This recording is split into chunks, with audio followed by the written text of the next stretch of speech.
Belaların haber alsın Ali belali rübabün Yanıklıdır analardan Zebane hali rübabün Gezerdi şerbu beladen sonra Ölüm sorağında Medine'de oturardı hemişe gün kabağında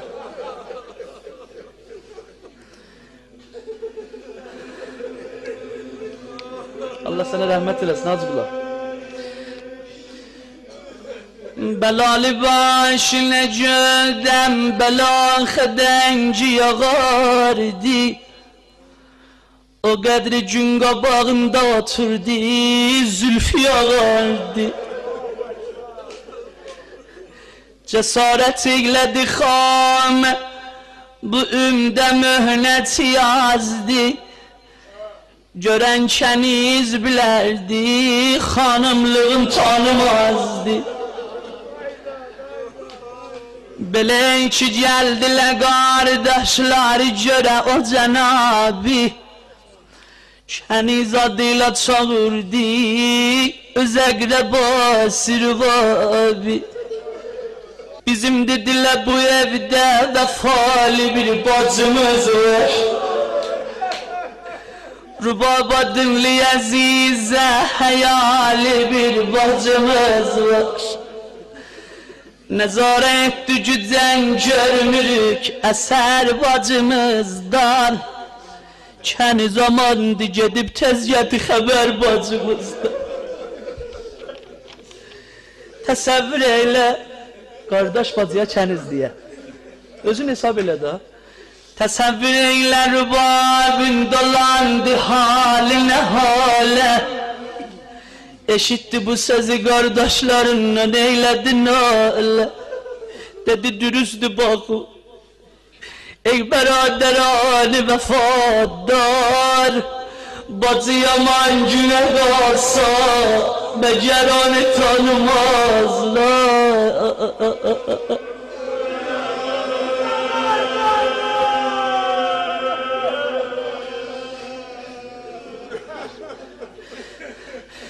Xiyal eylemeyin siz ki ben bu evde kenizem Kenizi Zeynep'em Ama cehaniyane azize Dediler zülfüvem meşki siyah reşka parardı Bacı ne oldu ki bu az zamanda zülfün ağardı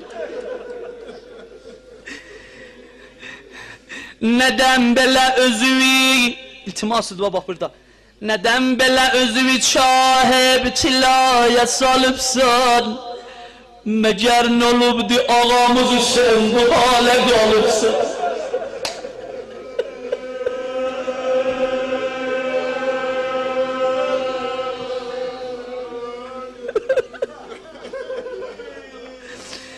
Dedi Hüseyin adına hisde zikredin sizi tarih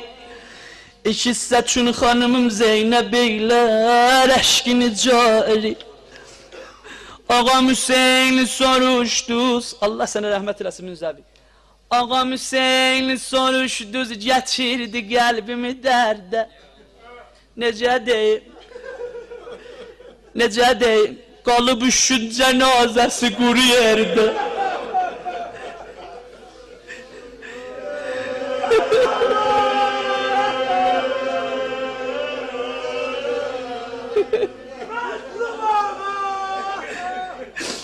Necine hatem devlet nasib ehremen oldu Ne ehli beyt ne mecer ne cismine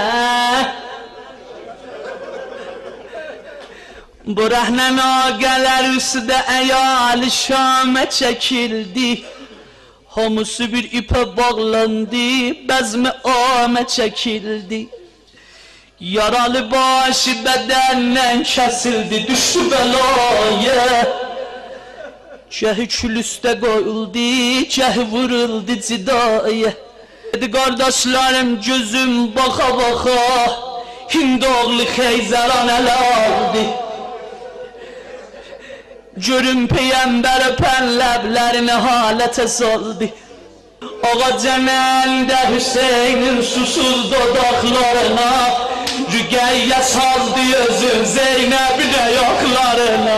Əmmə babamı vur eylə.